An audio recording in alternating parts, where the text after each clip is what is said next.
Subscribe ಆಗಿ bell ಬಟನ್ನನ್ನು ತಪ್ಪದೆ press ಮಾಡಿ. ನಮಸ್ಕಾರ ವೀಕ್ಷಕರೇ, ಜಾನಪದ ಖನಿಜ 229ಕ್ಕೆ ತಮ್ಮೆಲ್ಲರಿಗೂ ಸ್ವಾಗತವನ್ನ ಬಯಸ್ತಾ ಇದ್ದೇನೆ.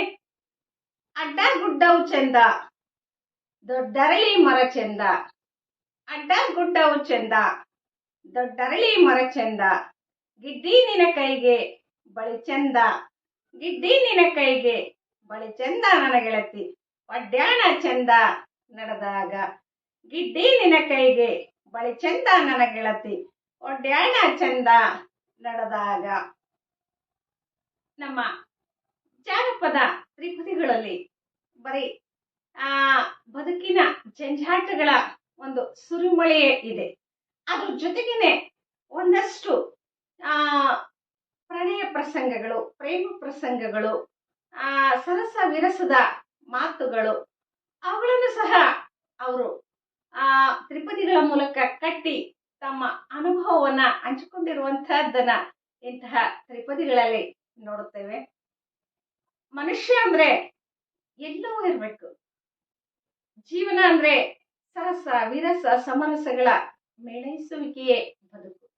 ಹಾಗಾಗಿ ನಮ್ಮ ಜಾನಪದ ತ್ರಿಪದಿಗಳು ಸಹ ಹಲವಾರು ಪ್ರಣಯ ಪ್ರಸಂಗಗಳನ್ನ, ವಿರಹ ವೇದನೆಗಳನ್ನ ಕಟ್ಕೊಡ್ತಾ ಬಂದಿರುವಂತಹದ್ದನ್ನ ನೋಡ್ತೇವೆ. ಇವತ್ತಿಗೂ ಸಹ ಹಲವಾರು ದೂರದರ್ಶನಗಳಲ್ಲಿ, ಚಲನಚಿತ್ರಗಳಲ್ಲಿ ಸಾಕಷ್ಟು ಜನಪದ ಹಾಡುಗಳು ಇವತ್ತು ಹೆಚ್ಚು ಹೆಚ್ಚು ಹೆಚ್ಚು ಪ್ರಚಲಿತದಲ್ಲಿ ಇರುವಂತಹದ್ದನ್ನ ನೋಡ್ತೇವೆ.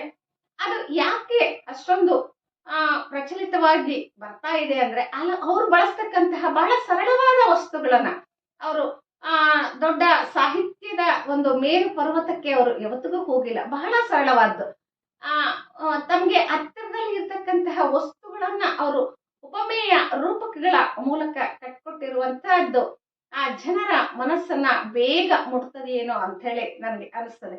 ಅಡ್ಡ ಗುಡ್ಡವು ಚೆಂದ, ಅಡ್ಡ ಗುಡ್ಡವು ಚೆಂದ, ದೊಡ್ಡರಳಿ ಮರ ಚೆಂದ. ಇಲ್ಲಿ ಬಹಳ ಸರಳವಾದ್ದು ವಸ್ತುಗಳನ್ನ ಇಟ್ಕೊಂಡು, ಗಿಡ್ಡಿ ನಿನ ಕೈಗೆ ಬಳಿ ಚೆಂದ, ಗಿಡ್ಡಿ ನಿನ ಕೈಗೆ ಬಳಿ ಚೆಂದ ನನ್ನ ಗೆಳತಿ. ಒಡ್ಯಾಣ ಚೆಂದ ನಡೆದಾಗ. ಅಲ್ಲಿ ಎಲ್ಲ ಒಂದ್ ಕಡೆಗೆ ಆ ಪ್ರಾಕೃತಿಕ ಸೌಂದರ್ಯದ ಗುಡ್ಡ ಬೆಟ್ಟಗಳ ಒಂದು ಉಪಮೇಯ ರೂಪಕಗಳು, ಆ ಒಂದು ಅಕ್ಷರ ಅರಿಯದೇ ಇದ್ರೂ ಸಹ ಅವರ ಒಂದು ಶಬ್ದ ಲಾಲಿತ್ಯತೆ ಏನಿದೆಯಲ್ಲ, ಅದಕ್ಕೆ ನಾವೆಲ್ಲರೂ ಸಹ ಇವತ್ತಿಗೂ ಮನಸ್ಸೋಲ್ಬೇಕಾಗ್ತದೆ.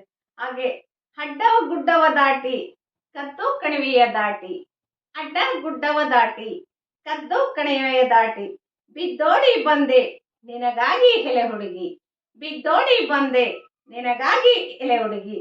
ಎದ್ದು ದನಿದೋರ ನನಗಾಗಿ, ಎದ್ದು ದನಿದೋರ ನನಗಾಗಿ. ಬಹಳ ಸುಂದರವಾದ ಸರಳವಾದ ಶಬ್ದಗಳಿಂದ ಕಟ್ಟಕ್ಕಂತಹ ಇಂತಹ ತ್ರಿಪದಿಗಳು ಇವತ್ತಿಗೂ ಸಹ ಅವರ ಆ ಒಂದು ರಸ ನಿಮಿಷಗಳು ಏನಿದ್ವು, ಅವರ ಒಂದು ಪ್ರಣಯ ಪ್ರೇಮ ಪ್ರಸಂಗಗಳು ಏನಿದ್ವು ಅಂತಕ್ಕಂಥದ್ದನ್ನ ಬಹಳ ಸುಂದರವಾಗಿ ಹಿಡಿದಿರ್ತಕ್ಕಂತಹ ತ್ರಿಪದಿಗಳನ್ನ ನಮ್ಮ ಜನಪದರು ಇವತ್ತು ನಮಗೆ ಕೊಡುಗೆಯಾಗಿ ಕೊಟ್ಟಿದ್ದಾರೆ. ಅವೆಲ್ಲವೂ ಸಹ ಇಂದಿನ ಆಧುನಿಕರ ಒಂದು ಆಕರ್ಷಕ ಹಾಡುಗಳಾಗಿ ಇವತ್ತಿಗೂ ಸಹ ನಮ್ಮೊಟ್ಟಿಗೆ ಇದಾವೆ ಅಂತ ಹೇಳಲಿಕ್ಕೆ ಬಯಸ್ತೇನೆ. ಧನ್ಯವಾದಗಳು.